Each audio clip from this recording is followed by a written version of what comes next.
ಕಾವೇರಿ ಕಿಚ್ಚು ಜೋರಾಗಿದೆ. ಈಗ ಪ್ರಮುಖವಾಗಿ ಹೋರಾಟಕ್ಕೆ ಎಲ್ಲರೂ ಬರಬೇಕು ಅನ್ನುವಂತಹ ಆಗ್ರಹ ಕೇಳಿ ಬರ್ತಾ ಇದೆ. ಚಲನಚಿತ್ರ ನಟರು ಕೆಲವರು ಮಾತ್ರ ಬೀದಿಗೆ ಬರ್ತಾರೆ ಅಂತ ಆರೋಪಿಸಿದ್ದಾರೆ. ಟಿವಿ9 ಜೊತೆ ಮಾತನಾಡ್ತಾ ವಿಪಕ್ಷ ನಾಯಕ ಆರ್ ಅಶೋಕ್ ಅವರ ಸಿನಿಮಾಗಳು ಮಾತ್ರ ಚೆನ್ನಾಗಿ ಓಡಬೇಕು, ಕನ್ನಡದ ಹೋರಾಟ ನೀರು ನೆಲ ರಕ್ಷಣೆಗೆ ಬರಲ್ಲ, ಎಲ್ಲರೂ ಹೋರಾಟಕ್ಕೆ ಬರಬೇಕು. ರಾಜ್ಕುಮಾರ್ ಅವರು, ವಿಷ್ಣುವರ್ಧನ್ ಅವರೆಲ್ಲ ನೆನಪು ಮಾಡ್ಕೊಳ್ಳಿ, ಅವರನ್ನ ಎಲ್ಲರೂ ಬೀದಿಗಿಳಿದು ಹೋರಾಟ ಮಾಡಬೇಕು ಅಂತ ಆರ್ ಅಶೋಕ್ ಮಾತನಾಡಿದ್ದಾರೆ. ಜೊತೆಗೆ ತಮಿಳುನಾಡು ಸಿಎಂ ಕರ್ನಾಟಕಕ್ಕೆ ಬರೋದ್ರಿಂದ ಉಪಯೋಗ ಇಲ್ಲ ಅಂತ ಕಿಡಿಕಾರಿದ್ದಾರೆ. ಅವರನ್ನ ಬರದಕ್ಕೆ ಬಿಡಬಾರದು ಅಂದಿದ್ದಾರೆ.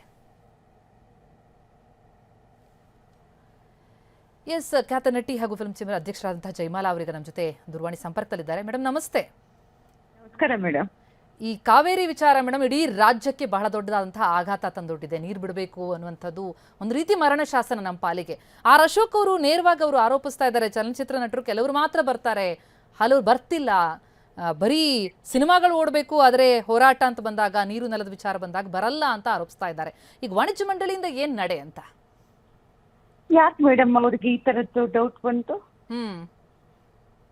ಗೊತ್ತಿಲ್ಲ. ಬಹುಶಃ ನಾವು ನಿನ್ನೆ ಮಾಡಿರ್ತಕ್ಕಂತ ಇಡೀ ಚಿತ್ರರಂಗದ ಪ್ರತಿಯೊಬ್ಬ ಸಂಸ್ಥೆಯ ಹೆಡ್ಗಳು ಒಟ್ಟಿಗೆ ಸೇರ್ಬಿಟ್ಟು ನಾವು ಒಂದು ಪತ್ರಿಕಾಗೋಷ್ಠಿ ಮಾಡಿರೋದು ಅವ್ರಿಗೆ ತಿಳಿಲಿಲ್ಲ ಅನ್ಸುತ್ತೆ. No problem madam. ಒಂದಂತೂ ಸತ್ಯ, ಕಾವೇರಿ ಗಲಾಟೆ ಇರ್ಬೋದು, ಗೋಕಾಕ್ ಚಳವಳಿ ಇರ್ಬೋದು, ಮಹದಾಯಿ ಇರ್ಬೋದು, ಅದು ಯಾವುದೇ ಹೋರಾಟಗಳಿರ್ಬೋದು, ನೆಲ ಜಲ ಭಾಷೆ, ಈ ಮೂರಕ್ಕೆ ಸಂಬಂಧಪಟ್ಟಂತೆ ನಮ್ಮ ಚಿತ್ರರಂಗದ ಪ್ರತಿ ಒಬ್ರು ಕೂಡ ಮನೆ ಮಠ ಎಲ್ಲವನ್ನು ಬಿಟ್ಟು ಹೊರಗಡೆ ರಸ್ತೆಯಲ್ಲಿ ನಿಂತು ರೈತರ ಪರವಾಗಿ, ಜನರ ಪರವಾಗಿ ನಿಂತು ಹೋರಾಡಿದ್ದಾರೆ. ಅದಂತೂ ಸತ್ಯ. ಯಾಕೆಂದ್ರೆ ಅದು ನಮ್ಗೆ ಸಾಕ್ಷಿಯಾಗಿ ನಿಂತಿದೆ. ಈಗ್ಲೂ ಕೂಡ ಅವರು ಹೇಳಿರೋದು ಬರ್ಲಿ ಅಂತ ಒಂದು ಪ್ರೀತಿಯಿಂದ ಹೇಳಿದ್ದಾರೆ. ಖಂಡಿತವಾಗ್ಲೂ ಮೇಡಮ್ ಎಲ್ಲರೂ ಬರ್ತಾರೆ. ಅಂದ್ರೆ ಬಹುಶಃ ಈ ಸ್ಟಾರ್ ನಟ ನಟಿಯರು ಬರಬೇಕು ಅನ್ನುವಂತಹ ಅರ್ಥದಲ್ಲಿ ಅವರು ಆಗ್ರಹಿಸರು ಅಂತ ಅನ್ಸುತ್ತೆ. ಮತ್ತೊಂದು ವಿಚಾರ ಅಂತಂದ್ರೆ ಮೇಡಮ್, ಈಗ ನಾವು ನೋಡ್ತಾ ಇದೀವಿ, ಜನನಾಯಕನ್ ಚಿತ್ರದ ಪ್ರದರ್ಶನಕ್ಕೆ ಹೋರಾಟಗಾರರು ತಡೆಯೊಡ್ಡಿದ್ರು. ಅಂದ್ರೆ ಈಗ ಒಂದು ನೀರು ವಿಚಾರ ಬಂದಾಗ ಅಲ್ಲಿನ ಮುಖ್ಯಮಂತ್ರಿಯೂ ಆಗಿರುವಂತವರ ಚಿತ್ರ ಇಲ್ಲಿ ಪ್ರದರ್ಶನ ಆಗಬಾರದು ಅಂತ ಹೇಳ್ತೀರಾ? ಮೇಡಮ್, ಇದು ಬಹಳ ಸೂಕ್ಷ್ಮವಾದ ವಿಚಾರ. ನಿಜ. ಇದು ಜನ ಅದಕ್ಕೆ ಸರಿಯಾದ ರೀತಿಯಲ್ಲಿ ಇದ್ ಮಾಡ್ತಾ ಇದ್ದಾರೆ. ಒಂದು ನಿಜ, ಒಂದ್ಸಲ ಒಂದು ಸಿನಿಮಾ ಸೆನ್ಸಾರ್ ಆದ್ಮೇಲೆ ಆ ಚಿತ್ರ ಬಿಡುಗಡೆ ಆಗುತ್ತೆ. ಆದ್ರೆ ಜನರ ಭಾವನೆಗಳಿಗೆ ಧಕ್ಕೆ ಆದಾಗ ಆಗ ಅವರು ಈ ರೀತಿಯಾದಂತ ಇದನ್ನ ವ್ಯಕ್ತಪಡಿಸ್ತಾರೆ.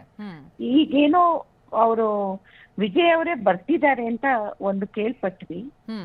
ಒಂದಂತೂ ನಿಜ, ಏನಾದ್ರೂ ಅವ್ರಿಗೆ ಬೇರೆ ಬೇರೆ ರೀತಿಯಲ್ಲಿ ಹೊಸ ಆವಿಷ್ಕಾರಗಳು, ಹೊಸ ಯೋಜನೆಗಳನ್ನ ರೂಪಿಸ್ತಿರುವಂತವ್ರು ಈ ದ್ವೇಷವನ್ನ ಬಿಟ್ಟು ಒಂದಾಗಿ ಏನಾದ್ರೂ ಹೊಂದಾಣಿಕೆ ಮಾಡ್ಕೊಂಡು ಹೋಗುವಂತ ದೊಡ್ಡ ಮನಸ್ಸನ್ನ ತೋರಿಸ್ತಾರ ಅನ್ನುವಂತ ಒಂದು ಭರವಸೆ ನಮಗೆ, ಅಂದ್ರೆ ಈ ತರದ್ದು ಒಂದು ಅನಿಸಿಕೆ ನಮಗೆ ಗೊತ್ತಿಲ್ಲ.